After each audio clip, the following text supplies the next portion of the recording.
Assalamualaikum warahmatullahi wabarakatuh. Kembali lagi di channel Duru Nafis. Hai. Kali ini kita akan vlog ataupun akan melihat suasana tempat syuting saya ketika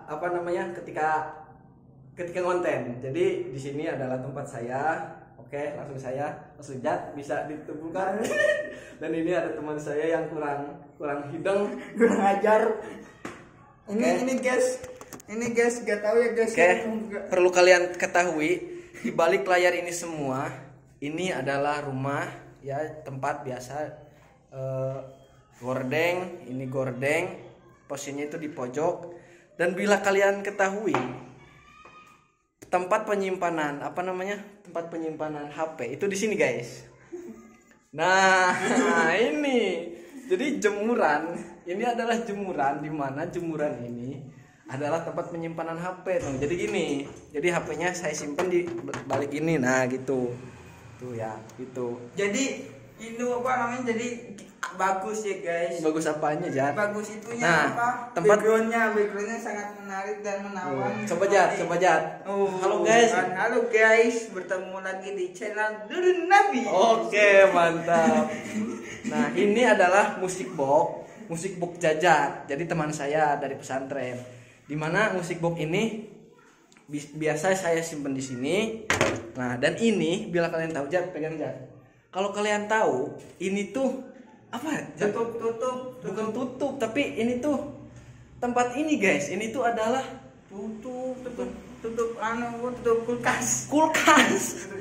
Ini tuh tertutup kulkas gitu, dan saya ambil dari sini. Saya ambil dari tempat penyimpanan gudang itulah di rumah gitu tuh, lihat.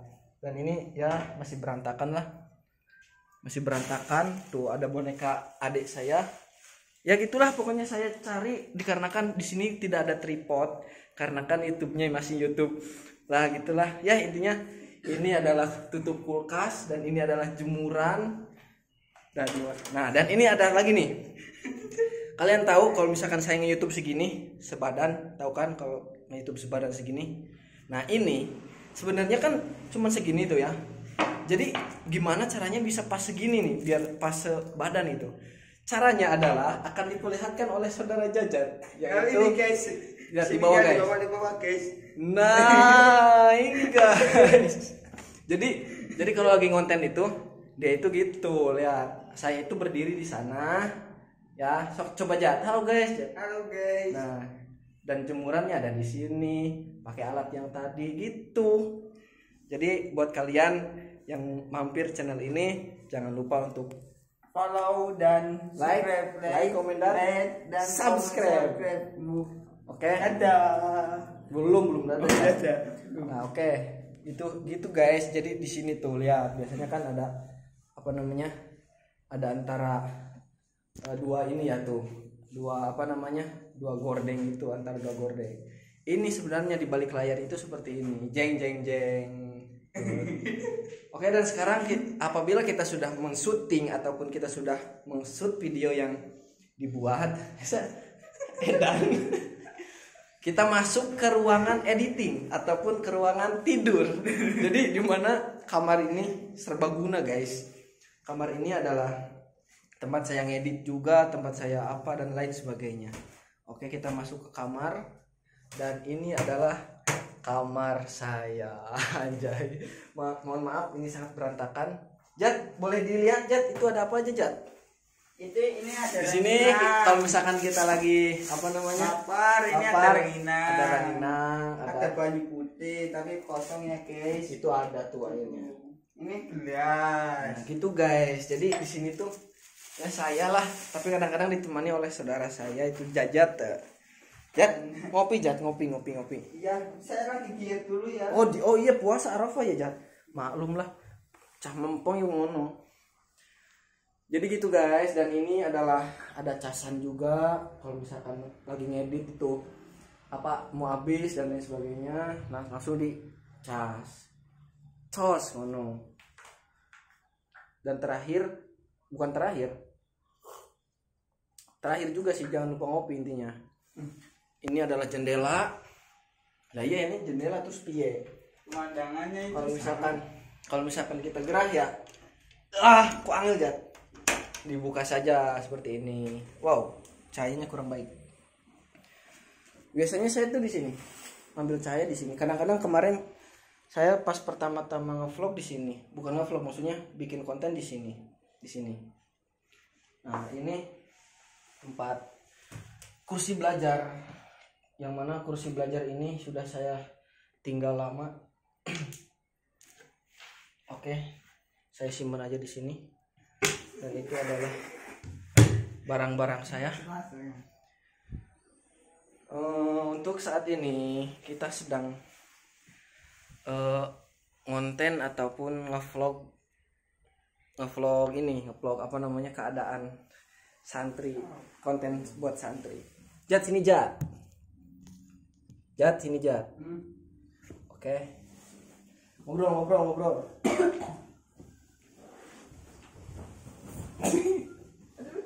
Bangun. Sini maju. Jadi kita yaitu santri dari Tegalrejo. Jadi udah berapa lama nyantri? Udah sekitar 4 tahunan. Wah 4 tahun ya. Pelajarannya pelajaran apa aja? Pelajarannya nahwu, sorof, terus itu banyak lah. Banyak. Jangan disebutan ntar capek. Iya. Coba Jat, boleh diceritakan nggak apa perasaannya ketika mondok gitu? Ya waktu pertama ke situ ya, ke Tegalrejo itu. Ya kemana? Saya itu di situ itu bingung. Bingung ya? Ya bingung, bukan orang tua. Bukan orang Sunda ya? Bukan orang Jawa. Bukan orang Jawa asli. Terus omongannya itu ya kadang saya malu pas di situ pas beli mie ayam.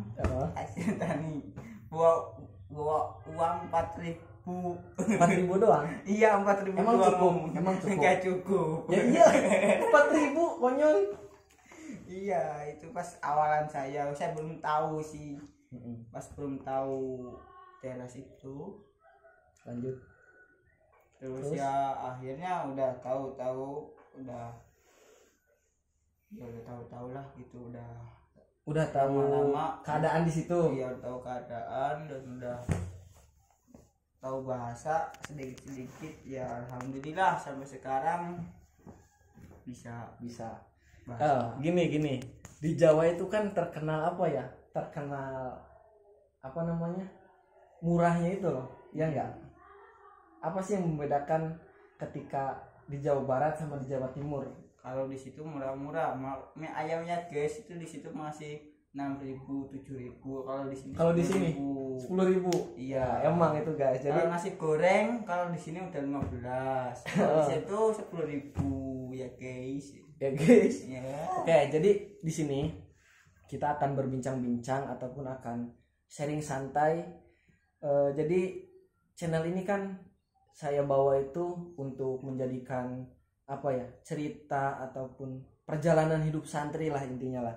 Di samping ada pelajaran ya Jat, di samping ada pelajaran, terus apa namanya, motivasi, inspirasi ataupun ilmu-ilmu agama dan lain sebagainya. Di sini juga kita hiburan santri. Selain hiburan santri ya hiburan apa namanya, guyon dan lain sebagainya. Itu canda-candaan, guyon canda. Kalau bahasa Sundanya itu adalah heureyan. Ya, itu. Kita itu udah punya 3 bahasa. Apa aja Jan? Jawa, Sunda, Indonesia. Inggris. Yes no. Bahasa Inggris. Arab wahidun salah satu. Wis lah. Intinya gitu. Jadi seperti ini guys, apa namanya, kita orang Sunda itu sebenarnya agak sulit untuk berbicara bahasa Jawa. Jadi logatnya itu kalau menurut kita itu medok ya, medok. Kata orang sana, kata orang Jawa, walaupun kita ngomong Jawa itu kayak kelihatan gitu, ini bukan orang Jawanya gitu. Jadi kelihatan kayak apa sih? Kelihatan bedanya gitu. Pasti nanya, Mas dari mana gitu. Mas orang mana, padahal kita itu mengawali dengan berbahasa Jawa.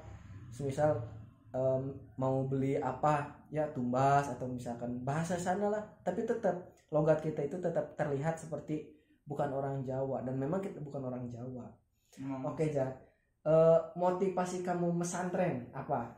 Ya motivasinya ya alhamdulillah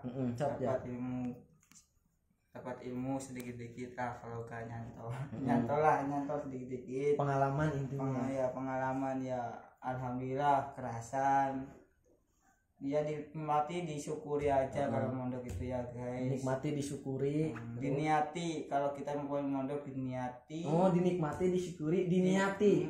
Pertama niat dulu, terus disyukuri, terus dinikmati. Masya Allah, betul. Apabila kita sudah syukur, maka sananya akan terasa nikmat guys. Seperti itu. Kalau merasa sengsara itu jangan terbebankan, cukup di enjoykan saja. Mantap, enjoykan. Enjoy. Oh, ngomong-ngomong, di pesantren itu terkadang ada ini Jan. Di pesantren itu ada yang namanya ro'an ya. Iya. Bisa nggak kamu jelasin ro'an itu ya kayak apa, misalkan seperti apa? Jadi takdim ke guru lah dan lain sebagainya lah. Ya menurut kamu sendiri aja. Mari kita kalau ro'an itu kan saya itu ngabdi lah. Oh jadi abdi dalam. Oke. Buat kalian yang dimanapun Anda berada, jadi di pesantren itu ada yang namanya abdi dalam. Abdi dalam itu adalah orang yang ikut kepada kiai. Jadi intinya mengikuti pekerjaan kiai. Oke Jah, silahkan. Lanjut. Ya kita ikhlas dalam berbuat. Kalau kita salah ya diperbaiki, kalau ditegur sama kiai kita perbaiki lagi kesalahan di situ, terus kita nurut aja sama kiai, terus ya udah lah. Oh jadi emang banyak perintahnya gitu ya. Perasaannya gimana? Kadang pas awal-awal, terus pas berapa tahun kemudian itu rasanya berbeda nggak? Bedanya? Ya, ada rasa senang, ada rasa kita kalau rohan itu kita menikmati kayak keadaan orang tua. Begitu susahnya jadi petani gitu. Saya udah mengalami kalau susahnya kayak gini jadi petani itu. Gitu. Sengsaranya itu di situ. Kadang ada nikmat, ada enggak. Jadi gini ya maksudnya. Jadi kita itu bisa lebih merasakan jerih payahnya orang tua di rumah gitu. Iya. Betapa sulit mencari uang. Betapa sulitnya mencari uang ketika di rumah itu. Iya. Masya Allah, jajat nih bawa senggol dong. Ya, oke. Terus Jat, sini. Berapa tahun lagi Jat mesantren? Saya rencana 4 tahunan lagi. 4 tahun lagi mesantren guys. 4 tahun mesantren itu bukan hal yang mudah ya, bukan hal yang pendek. Dalam arti 4 tahun itu dari segi biaya, dari segi waktu memang panjang. Kalau misalkan Jat 4 tahun lagi, kira-kira apa prospek ke depannya? Kira-kira punya cita-cita apa ke depannya? Apakah mau jadi bandar ganja? Jangan. Apakah mau jadi Ya jangan, jadi orang sederhana aja. Oke. Menjadi orang sederhana. Sini, apa alasannya menjadi orang sederhana, guys? Ya tidak mau sombong dengan berilmuan. Kalau cukup saya saja yang tahu. Kalau ada orang yang yang mau nanya saya jawab. Kalau tidak ada ya udah. Kalau tidak ya udah. Seperti itu, guys. Jadi sebenarnya mesantren itu nggak neko-neko ya. Mesantren itu nggak neko-neko. Nggak harus menjadi itu enggak. Tergantung diri sendiri. Kalau mau jadi kiai ya kita harus benar-benar.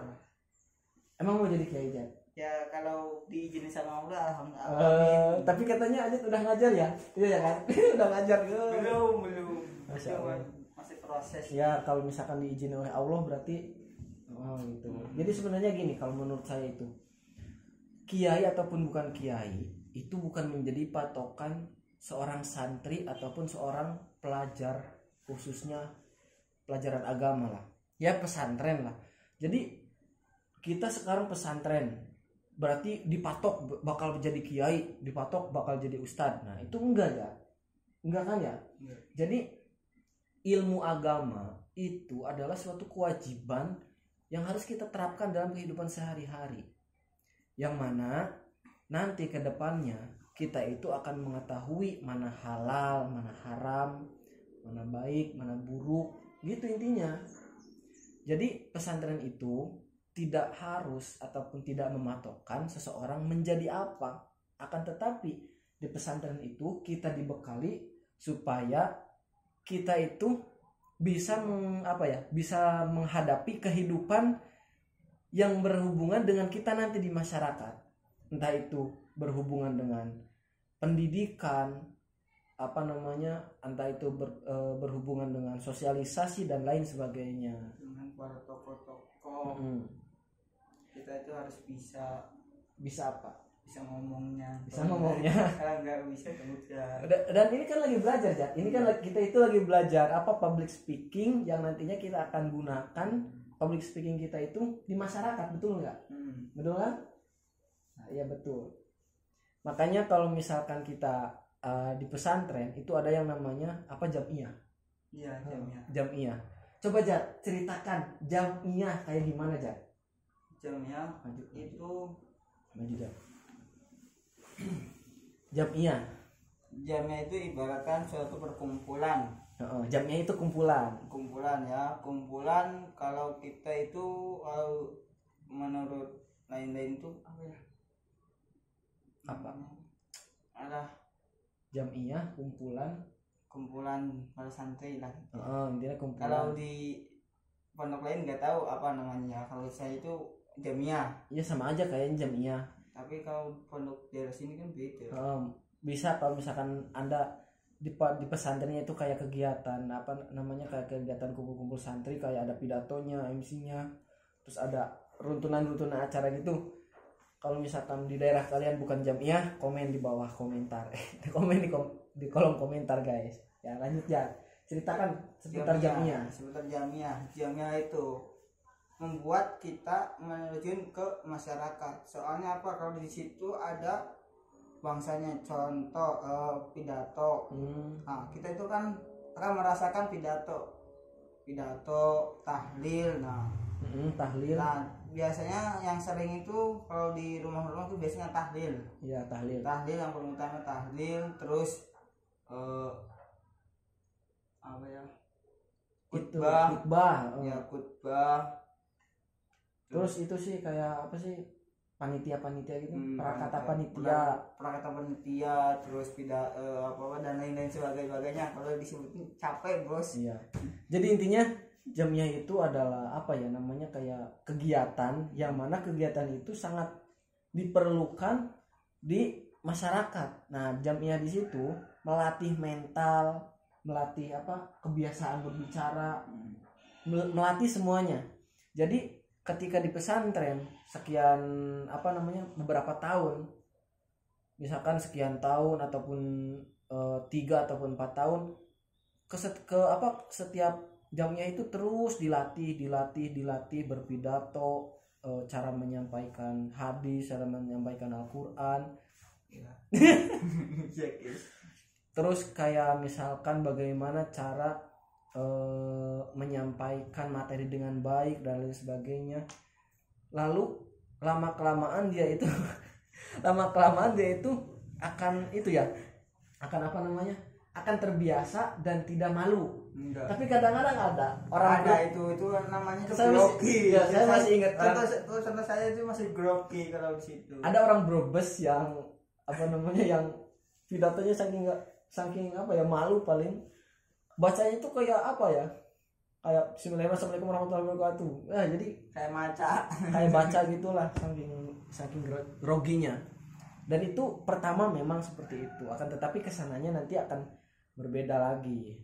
Oke, coba aja kalau misalkan gini, kalau misalkan di pesantren itu lagi nggak betah misalkan, ataupun boring, bahasanya boring lah ya. Apa yang kamu lakukan di pesantren?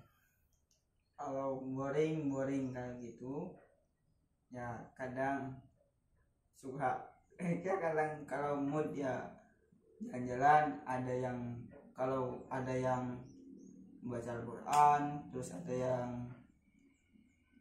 membaca kitab hafalan gitu. Males itu ya. Iya, males gimana tuh, kadang-kadang kabur atau gimana? Kadang ya heling kemana, jalan-jalan kemana, terus ngopi bu apa. Jadi tapi nanti balik lagi ke pesantren. Iya, balik lagi ke pesantren. Jadi kan yang namanya di pesantren ya, yang namanya lingkungan pesantren, walaupun segede apa, tapi tetap kita itu harus berada di lingkungan itu terus, tidak bisa kemana-mana lah. Akan tetapi terkadang ada juga pesantren yang membolehkan santrinya itu keluar ataupun pulang pergi kayak ke rumah, namanya santri kalong gitu. Biasanya kalau kita kali-kali bohong, kalau itu kali-kali bohong. Kalau kita ya dari jauh gini kan nggak bisa pulang pergi ke rumah, jadi kalau misalkan lagi boring di pesantren itu kadang-kadang jalan-jalan. Jadi jalan-jalannya itu ke pasar, ke Indomaret, ke pasar yang dekat pesantren ya, tapi nggak kabur, bahasanya kita izin. Jadi kita izin, kita mau merepressing itulah inilah.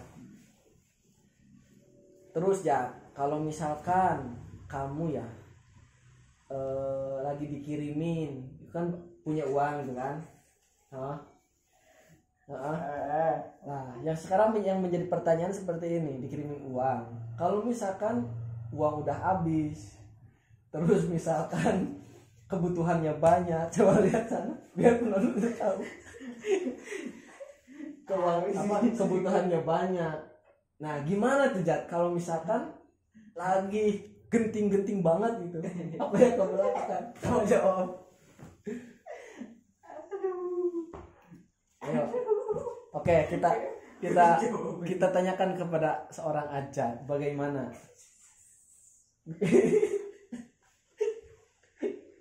Pejat. Ya, jadi santri itu udah sebenarnya jawabannya mereka itu udah pada tahu. Iya, tapi ya. Coba ceritakan seperti apa. Ya, jangan ini dalam banget ya guys ya. Kalau gak punya uang kadang nyatet ya guys. Nyatet kamu tahu kan nyatet kan? Jadi nyatet itu tanda ilahi. Jadi nyatet itu adalah suatu amal perbaikan yang dibayarnya nanti. Yang mana amal baik tersebut akan menjadi beban di kemudian hari. Seperti itu. Oh, enggak apa-apa, jadi kita ceritakan aku nanti judul seperti ini. Kupas tuntas podcast santri gitu. Terserah apapun itu. Ya gitulah. Gak punya uang, kadang ya suka bingung. Terus kadang cukup, kadang enggak. Kalau juga punya uangnya kayak gitu, ntar bayarnya udah kapan-kapan kalau udah punya uang. Ya gitu guys. Jadi kalau misalkan santri, mungkin ya kalau misalkan santri itu udah gak aneh lah yang namanya menyatat amal baik di warung itu. Nanti bayarnya itu ketika sudah kiriman. Biasanya gini, awal bulan ataupun akhir bulan ataupun kapan lah misalkan, soalnya kan santri itu nggak sama. Ada yang di awal, ada yang di akhir, ada yang pertengahan, ada yang mungkin nggak dibayar, ada yang nggak dikirimin, mungkin ada. Jadi gini, biasanya santri itu kalau awal-awal memang kepengennya itu enak-enak, dalam arti enak-enak itu masih jajan-jajan, masih dibeli semua. Tapi pas udah nyeret, udah menipis-nipis bingung dia. Jadi gini, belum satu bulan,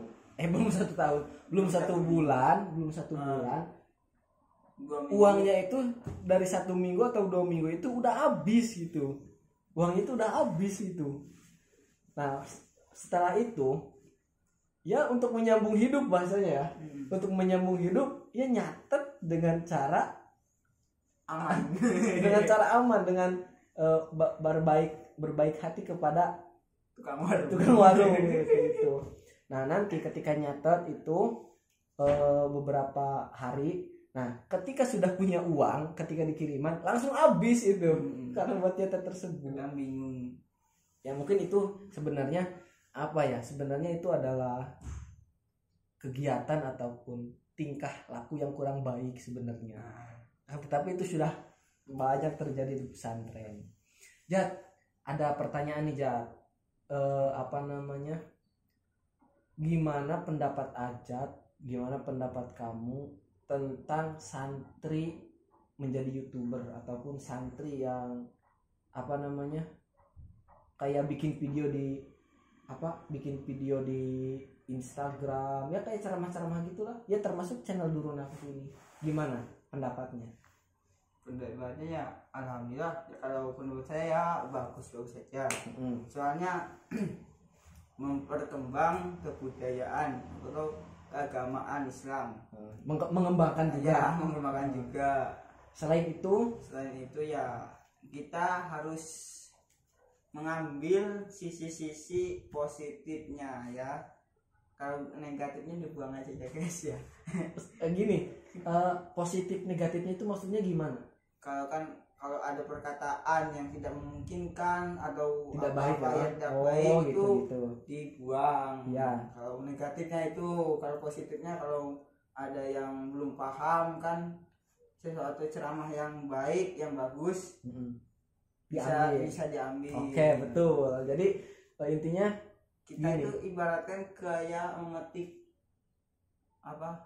lombok cabai gitu. Cabai, kalau yang busuk itu dibuang, kalau yang bagus itu diambil. Ibaratnya gini berarti. Kalau misalnya Jumatan itu yang sendal bagusnya diambil, sendal jelek kita dibuang. Salah, nyawa. Enggak gitu juga. Ya, jadi menurut pendapat aja seperti itu. Dan juga gini ya guys. Di samping santri itu menurut saya itu kalau misalkan mampu dalam menyampaikan di sosial media, itu menurut saya itu kita itu malah menjadi keharusan. Soalnya apa? Di dalam hadis kan dikatakan balighu ani walau ayat sih. jadi sampaikanlah olehmu walaupun itu satu ayat. Ketika kita paham akan ilmu dan kita itu berhak malah wajib menyampaikan ilmu tersebut supaya tidak berhenti di kita. Supaya apa? Supaya menjadi amal baik dan amal jariah seperti itu. Di samping itu kita itu untuk menyeimbangi zaman gitu. Coba lihat di TikTok. Adanya yaitu protot. Adanya itu ya zaman yang tidak baik, adanya ya, kayak maksudnya gini gitu. Coba lihat gimana sih? Enggak tahu lah, guys. Saya bukan TikTok ya. Itu bisa kan? Gini. Ya, intinya gitu. Jadi ketika ada konten-konten yang berbau ada konten-konten yang bersifatnya menghibur, akan tetapi menghibur di situ kurang baik gitu. Jadi kita santri, kalau misalkan kita santri mempunyai konten ataupun pelajaran yang kita sampaikan, entah itu banyak entah itu sedikit, bodo amat. Yang penting kita itu sudah berusaha untuk membuat konten supaya menyeimbangi mereka gitu. Di samping mereka itu FYP, di samping mereka itu viral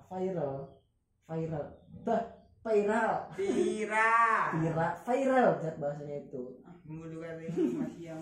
Jadi di samping mereka viral itu kita juga supaya menyeimbangi, intinya menyeimbangi antara hiburan, antara gosip dengan pelajaran haus seperti itu. Jadi buat kalian yang mau tahu channel Durun Nafis ataupun channel santri itu buat apa sih gitu, santri kok ngonten, santri kok YouTube, ini saya kupas tuntas di sini. Jadi untuk menyeimbangkan sosial media di era digital ini. Santri juga bisa kok. Santri juga bisa menjadi digital planner ataupun menjadi orang yang yang mengikuti zaman lah, jangan monoton. Oke Jat, apalagi Jat? Zaman dan bukan zaman. Oke, mungkin untuk tentang pesantren seperti itu Jat. Terus apalagi Jat, apalagi Jat? Itu kalau misalkan pulang ke pesantren ataupun perpulangan berapa tahun sekali? Tahun kemarin nggak pulang ya. Tahun kemarin kita nggak pulang guys. Kita berdua nggak pulang ya guys. Nggak tahu kita itu nggak tahu selalu bersama kayak apa kita itu apa ya, kadang-kadang pulang itu bareng, berangkat ya bareng. Izin sekarang itu kita tuh lagi izin ya. Iya. Malah izin bareng juga gitu. Kita itu izin bareng. Nggak tahu itu nggak tahu udah berapa tahun ya bareng terus. 2 tahun berarti. 3 tahun. 3 tahun lah ya. 3 tahun. 3 tahun selalu bareng bersama Jajar. Bersama Nafis juga. Oke, jadi Nggak tahu itu. Supaya kita apa ya namanya? Menjalani silaturahmi juga aja. Lalu kedepannya kita itu bakal punya prospek besar, punya proyek besar di mana kampung kita itu akan seperti apakan. Dan ini adalah pesan dari saya untuk siapapun, santri dimanapun, untuk kita kan seorang santri itu mempunyai cita-cita di tempat kita masing-masing gitu. Entah itu menjadi apa namanya, ustadz gitu ya, ataupun jadi apa misalkan. Yang terpenting kita harus berbaur dengan lingkungan sekitar kita, seperti di kampung kita ini. Jadi di kampung kita ini kesenangannya itu bukan ngaji, akan tetapi hiburan. Organ jaipongan terus singa dangdut dan sebagainya. Nah di sini kita bagaimana caranya supaya bukan merombak, dalam arti gini, kita itu tetap menyampaikan pemahaman kita, tetap menyampaikan syiar kita, akan tetapi orang yang berada di lingkungan tidak merasa terganggu dengan keadaan itu. Maka dari itu kita itu harus fair, harus seimbang antara hiburan, ngaji dan dan menyampaikan hukumnya seperti itu. Oke Jat, ada yang mau disampaikan Jat? Apa Jat? Kata-kata hari ini? Enggak usah kata-kata saya. Ya, apa aja wis, terserah. Ya, kalau kata-kata hari ini ini saya mau tanya balik nih ya. Ya udah terserah. Ya, gimana sih keutamaan bulan Dzulhijjah ini? Saya sekarang kan tanggal 9 Dzulhijjah. Kan adalah keistimewaan dan keutamaan, kan ini paling yang katanya sih paling apa ya? Paling itulah, paling aduh. Saya ditanya ilmu guys, saya ditanya hukum. Oke, saya jawab seadanya saja, sekemampuan saya. Supaya biar teman-teman tahu ya keutamaan bulan Dzulhijjah dan lain-lainnya. Jadi di dalam Islam itu ada apa ya namanya? Ada fadilah, ada keutamaan. Nah, Allah Subhanahu wa taala menciptakan bulan itu ya intinya di dalam setiap bulan itu ada keberkahan tertentu, ada kelebihan tertentu. Dan salah satunya di bulan Dzulhijjah ini apabila kita melaksanakan puasa itu ya, puasa Arafah di situ ada keterangan yang menjelaskan bahwa dosa selama 1 tahun ke belakang dan 1 tahun yang akan datang itu diampuni oleh Allah Subhanahu wa taala. Amin ya robbal alamin. Siapa nih yang sekarang lagi puasa? Ini alhamdulillah. Kalau saya enggak puasa, saya bukan lagi puasa. Nah, gini. Akan tetapi ada penafsiran yang kurang saya pahami ataupun penafsiran yang kurang saya kurang saya setuju. Intinya gini. Ketika berpuasa di bulan Dzulhijjah ini katanya 1 tahun ke belakang diampuni dan 1 tahun ke depan itu bakal diampuni. Ternyata penafsirannya seperti ini. 1 tahun ke depan diampuni itu bukan diampuni dosa-dosa yang kita lakukan. Paham ini Jad? Akan tetapi seperti ini, 1 tahun ke depan bakal diampuni itu maksudnya ya, ingat, bakal dijaga dari perbuatan maksiat. Seperti itu. Jadi gini, mohon perhatikan, kalau misalkan kita sekarang puasa 3 hari, ada yang hari, ada yang 1 minggu, 1 minggu, ada yang 2 hari, 2 hari, itu tergantung kitanya. Kalau kitanya itu mau seminggu ya, maksudnya ya tanggal 1 sampai tanggal 9 gitu. Ya. Itu kalau tanggal 1 sampai tanggal 9 itu gimana itu? Boleh? Ya boleh-boleh aja. Cuman ini yang tadi yang berhubungan dengan yang berhubungan dengan keutamaan tadi. Jadi 1 tahun ke belakang dosa kita diampuni, ya itu betul. Dan 1 tahun ke depan itu Allah itu bakal ngejaga kita dari berbuat maksiat. Sekarang seperti ini, apabila 1 tahun ke depan akan diampuni dosa-dosa kita, dalam arti perbuatan jelek kita, ya udah, orang-orang itu 1 tahun ke depan udah tinggal maksiat aja terus. Seperti itu di sini. Dan ini menurut keterangan dari Ustadz Adi Hidayat. Jadi bukan 1 tahun ke depan itu diampuni dosa-dosanya, penafsirannya itu kurang tepat gitu. Jadi lebih tepatnya itu 1 tahun ke depan itu akan dijaga oleh Allah Subhanahu wa taala dari perbuatan dosa maksiat, seperti itu. Oke.